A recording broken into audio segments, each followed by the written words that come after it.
Assalamualaikum warahmatullahi wabarakatuh. Perkenalkan, nama saya Magilang Munawar dengan NIM 030138212688 kelas B Kampus Palembang. Baiklah, di sini saya akan mempresentasikan makalah saya tentang pengolahan air asam tambang menggunakan teknologi pengolahan aktif atau active treatment.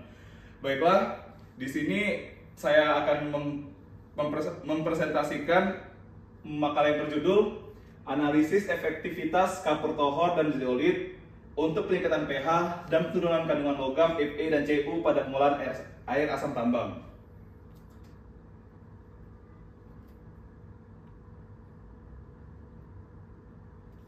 Baik, untuk pendahuluannya yaitu PT Makale Toraja Mining sendiri merupakan perusahaan yang bergerak di bidang pertambangan galena dan beroperasi di Desa Sangkaropi, Kabupaten Toraja Utara. Perusahaan ini menerapkan sistem penambangan terbuka atau open pit mining sehingga memiliki potensi pembentukan air asam tambang yang sangat tinggi. Upaya yang diterapkan PT Makale Toraja Mining dan pengelola air asam tambang adalah melalui kolam pengendapan atau settling pond. Kolam pengendapan itu sendiri berfungsi untuk mengolah air asam tambang hingga memenuhi standar baku mutu lingkungan. Namun demikian, kondisi kolam pengendapan yang ada di lapangan tidak berfungsi dengan baik dikarenakan banyaknya sedimen yang menumpuk di setiap bagian kolam. Kondisi tersebut menyebabkan air asam tambang masih memiliki pH yang rendah, yaitu sekitar 2,5 serta kandungan logam Fe dan Cu yang tinggi dengan nilai masing-masing mencapai 25,4 mg per liter dan 5,69 mg per liter. Hal ini menyebabkan terjadinya pencemaran di sekitar daerah penambangan, terutama anak sungai Sah dan yang menjadi tempat pembuangan air limbah dari PT Makale Toraja Mining sendiri. Pengolahan air asam tambang yang umum diterapkan oleh industri penambangan terdiri dari dua metode, yaitu metode aktif dan metode pasif. Di mana metode aktif sampai saat ini merupakan metode dinilai paling efektif untuk menetralkan air asam tambang dibandingkan dengan metode pasif. Metode ini diterapkan melalui pembubuhan bahan kimia dalam air asam tambang. Pemilihan bahan kimia yang tepat dengan dosis yang optimal untuk penggunaan di lapangan menjadi suatu hal yang penting untuk dilakukan sebelum menerapkan metode ini.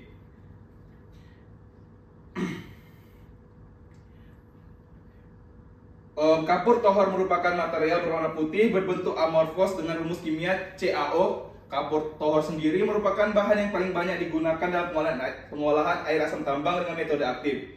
Hal ini dikarenakan kapur tohor merupakan salah satu bahan kimia yang dapat meningkatkan pH secara praktis, murah, dan aman, sekaligus dapat mengurangi kandungan logam berat yang terkandung dalam air asam tambang itu sendiri. Selain menggunakan kapur tohor, di sini juga menggunakan bahan kimia lainnya yang saat ini banyak digunakan dalam pengolahan limbah cair yaitu zeolit. Oleh karena itu, pada penelitian ini dilakukan analisis efektivitas antara kapur tohor dan zeolit dalam menetralkan air asam tambang serta menentukan jumlah kebutuhan bahan kimia yang akan diterapkan di lapangan.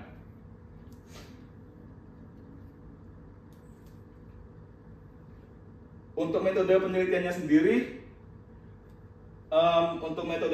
sendiri, terbagi menjadi dua, yaitu pengumpulan data dan pengolahan serta analisis data. Pengumpulan data sendiri dilakukan selama penelitian terdiri dari 3 jenis data, yaitu berdasarkan data lapangan, data laboratorium, dan data komputer. Untuk data lapangan sendiri diperoleh berupa sampel air asam tambang. Pengambilan sampel dilakukan pada area inlet settling pond PT Makale Toraja Mining yang secara geografis terletak pada koordinat 02 derajat 51 bujur lintang timur dan 43 lintang selatan, dan 190 derajat 57 bujur timur 12,9 bujur timur dengan ketinggian 1119 meter di atas permukaan laut. Yang kedua itu data laboratorium. Data laboratorium sendiri diperoleh melalui metode jar test atau pengadukan air asam tambang dengan menerapkan 3 variabel bebas, yaitu variabel dosis 0,3 sampai 0,7 gram, variasi ukuran yaitu 65 mesh sampai dengan 200 mesh, dan variasi kecepatan pengadukan yaitu 100 rpm sampai dengan 200 rpm. Perubahan pH pada air asam tambang akan diamati setiap 5 menit selama 2 jam pengadukan. Sedangkan perubahan kandungan logam Fe dan Cu akan diuji dengan metode AAS atau Atomic Absorption Spectrometer setelah proses pengadukan selesai. Dan untuk yang data ketiga yaitu data sekunder, merupakan data-data yang diperoleh secara tidak langsung. Data ini berupa data curah hujan dalam daerah penelitian yang diperoleh dari Balai Besar Meteorologi, Klimatologi, dan Geofisika Wilayah 4 Makassar dan data kandungan logam FE, CUP, B, dan ZN dari penelitian terdahulu. Pengolahan dan analisis data yang dilakukan penelitian ini terbagi menjadi beberapa tahapan, antara lain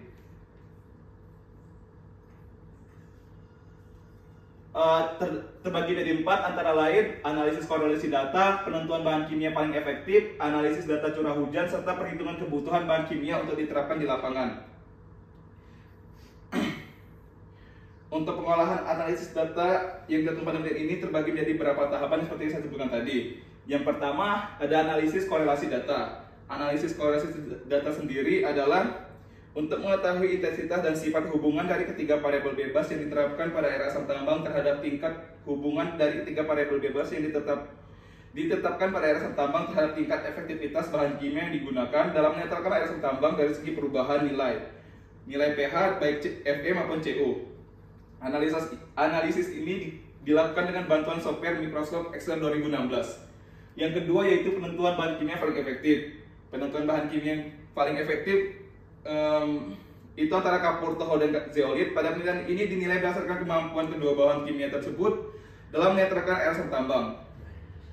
Yang ketiga yaitu analisis data curah hujan. Untuk pengolahan data curah hujan sendiri dilakukan dengan mendapatkan besar nilainya curah hujan terencana, intensitas curah hujan, debit air limpasan, dan volume air limpasan dalam waktu tertentu. Nilai volume air limpasan yang didapatkan selanjutnya akan digunakan untuk menentukan jumlah kebutuhan bahan kimia yang diperlukan dalam mengolah air asam tambang pada PT Makawi Toraja Mining. Baik, yang berikutnya yaitu perhitungan kebutuhan bahan kimia untuk diterapkan di lapangan. Untuk perhitungan bahan kimia sendiri dapat dihitung dengan menggunakan rumus seperti berikut ini, yaitu dlab sama dengan dlab dikali VSP dibagi VLab. Dan keterangannya untuk dlab itu dosis lapangan, dlab itu untuk dosis laboratorium, VSP itu volume air limpasan, dan VLab itu volume air laboratorium. Baik, yang berikutnya yaitu hasil pembahasan. Yang pertama ada untuk reaktivitas kapur, tohor, dan zeolit, yang mana gambar ini menunjukkan perubahan pH pada pengujian variasi dosis A kapur tohor, dan untuk B adalah zeolit.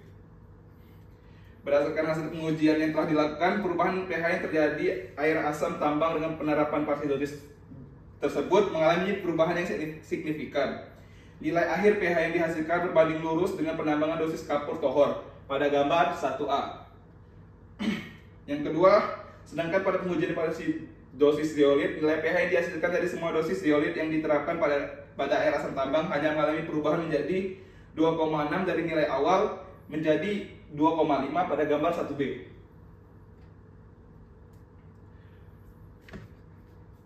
Sama halnya, baik, yang berikutnya itu perubahan kandungan logam Fe dan Cu pada pengujian variasi dosis A dan kapur variasi dosis A yaitu kapur tohor, dan dosis B yaitu zeolit.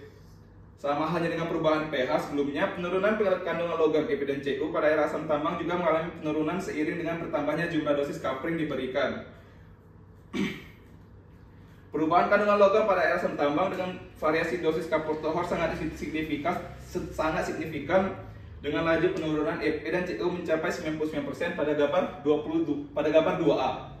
Dan sedangkan pada pengujian variasi dosis zeolit, penurunan kandungan logam relatif lebih lambat dibandingkan dengan kapur tohor. Persentase laju penurunan Fe yang dihasilkan berkisar antara 77% dan Cu itu berkisar antara 4% sampai 32% seiring dengan bertambahnya jumlah dosis zeolit yang diterapkan.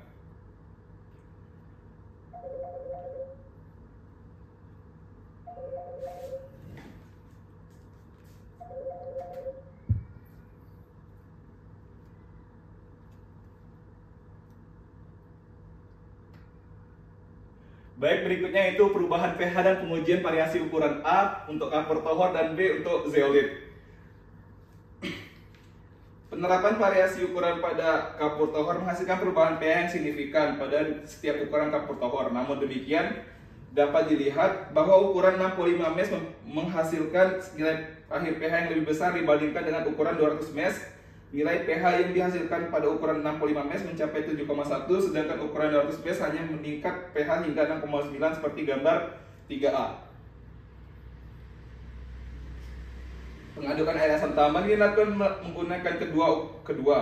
Ukuran zeolit tidak menyebabkan peningkatan pH. Peningkatan pH sempat terjadi pada pengadukan zeolit menggunakan ukuran 65 mes di menit-menit awal pengadukan. Namun demikian, nilai pH kembali turun ke pH awal yaitu 2,5 hingga akhir proses pengadukan seperti gambar 3B.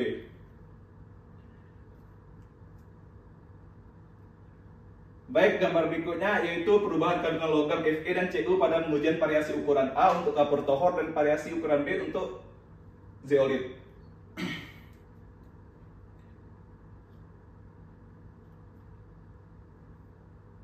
Selain variasi dosis dan ukuran, pengujian variasi kecepatan pengadukan juga dilakukan untuk mengetahui pengaruhnya terhadap kereaktifan kapur tohor dan zeolit pada air asam tambang.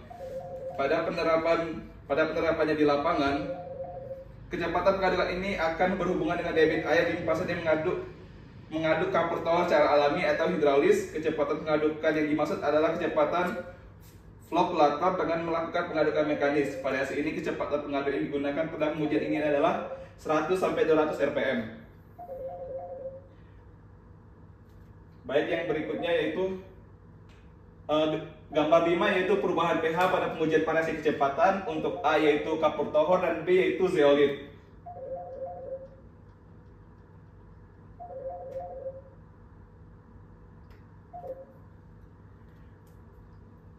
Perubahan pH pada variasi kecepatan pengadukan kapur tohor terlihat mengalami perbedaan yang signifikan. Pada kecepatan pengadukan 100 rpm menggunakan kapur tohor, perubahan pH yang terjadi relatif lambat dan menit pertama hingga menit terakhir proses pengadukan berakhir pada nilai pH 6,4 seperti pada gambar. Sedangkan pada pengadukan kapur tohor dengan kecepatan 200 rpm nilai pH secara drastis meningkat di 5 menit pertama dan mencapai nilai 11,6 seperti pada gambar ini. Setelah 5 menit pertama, nilai pH relatif tidak mengalami perubahan hingga akhir proses pengadukan. Untuk gambar 5A, berbeda halnya dengan zeolit, sama sekali tidak menyebabkan perubahan pH pada air asam tambang seperti pada gambar yang 5B ini.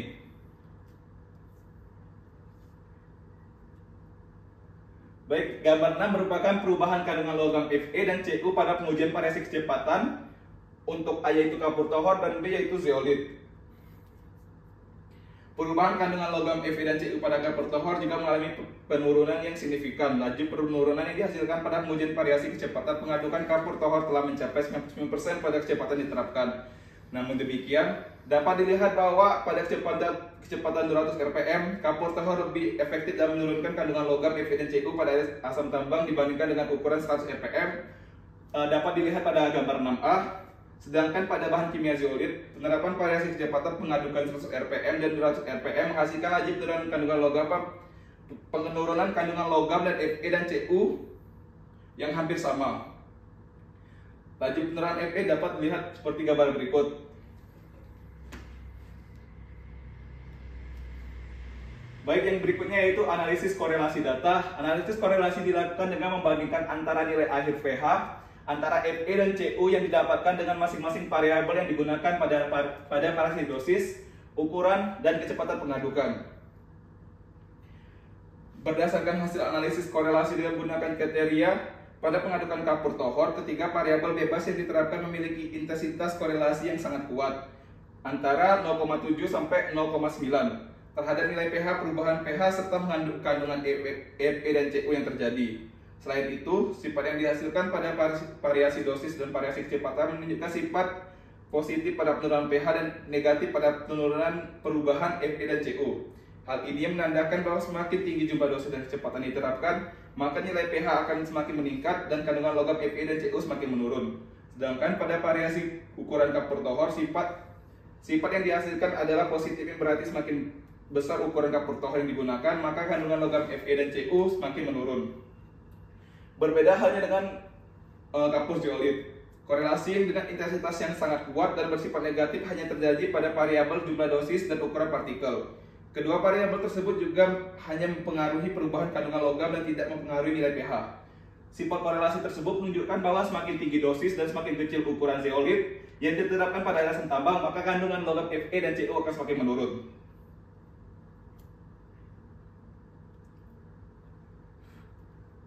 Baik, yang berikutnya yaitu penentuan bahan kimia yang paling efektif dapat dilihat pada tabel berikut, yaitu kondisi akhir pH pada air asam tambang.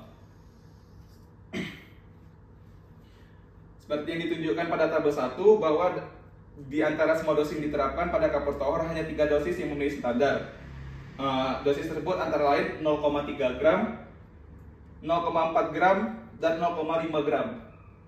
Untuk keterangannya itu memenuhi standar dan tidak memenuhi standar.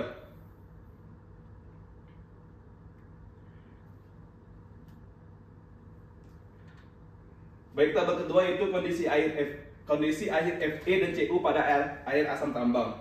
Ketiga dosis tersebut sudah memenuhi standar yang perlu ditinjau ulang untuk menentukan dosis optimal. Dosis 0,3 gram menghasilkan nilai pH yang sudah memenuhi standar, namun dinilai bukan merupakan hasil optimal. Hal ini dikarenakan pada dosis tersebut nilai pH hanya memiliki selisih kecil dengan batas minimum yang dianjurkan. Hal yang sama juga terjadi pada dosis 0,5 gram yang sangat mendekati batas maksimum baku mutu lingkungan. Ini untuk 0,3 dan ini untuk 0,5. Oleh karena itu, dosis kapur tohor yang paling optimal dalam skala laboratorium untuk menerapkan di lapangan adalah 0,4 gram per liter dengan nilai akhir pH yang dihasilkan yaitu 7,4.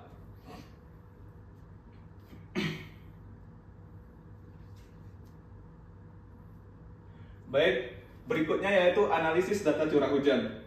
Data curah hujan, berdasarkan analisis data curah hujan yang telah dilakukan, distribusi yang paling tepat untuk mengolah data curah hujan yang tersedia adalah distribusi Gumbel. Setelah data curah hujan diolah menggunakan distribusi Gumbel, diperoleh hasil akhir berupa volume air limpasan yang akan masuk ke settling pond adalah sebesar 8.241 liter per hari. Baik, yang berikutnya, perhitungan kebutuhan bahan kimia. Perhitungan jumlah kebutuhan atau dosis sendiri, lapangan dapat dilakukan dengan menggunakan persamaan 2:1, yaitu dengan membandingkan antara dosis optimal dan volume yang digunakan pada laboratorium dengan volume air limpasan yang akan masuk ke settling pond.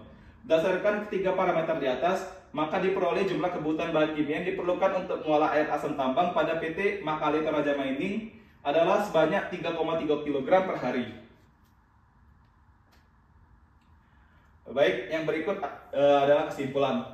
Untuk kesimpulan pertama, berdasarkan hasil penelitian dilakukan, maka dapat diambil kesimpulan sebagai berikut. Yang pertama sendiri, berdasarkan hasil pengujian laboratorium, reaktivitas kapur tohor lebih besar daripada reaktivitas zeolit dalam menetralkan air asam tambang. Hal ini dapat dilihat dari perbedaan yang signifikan dari nilai akhir pH, Fe, dan Cu yang dihasilkan pada masing-masing bahan kimia. Yang kedua, kapur tohor memiliki korelasi sangat kuat pada ketiga variabel di atas, sedangkan zeolit sendiri hanya berkorelasi sangat kuat dengan dosis dan ukuran. Yang ketiga yaitu bahan kimia paling efektif untuk menetralkan air asam tambang pada PT Makale Toraja Mining adalah kapur tohor dengan dosis optimal yaitu 0,4 gram per liter. Yang keempat atau terakhir adalah kebutuhan bahan kimia yang dibutuhkan untuk mengolah air asam tambang pada PT Makale Toraja Mining berdasarkan dosis optimal laboratorium dan volume air limpasan adalah sebanyak 3,3 kg per hari. Baik, untuk sumber literatur atau sumber saya sendiri yaitu dari jurnal analisis efektivitas kapur tohor dan zeolit untuk peningkatan pH dan penurunan kandungan logam Fe dan Cu pada pengolahan air asam tambang. Mungkin itu saja yang dapat saya sampaikan. Saya akhiri. Wassalamualaikum warahmatullahi wabarakatuh.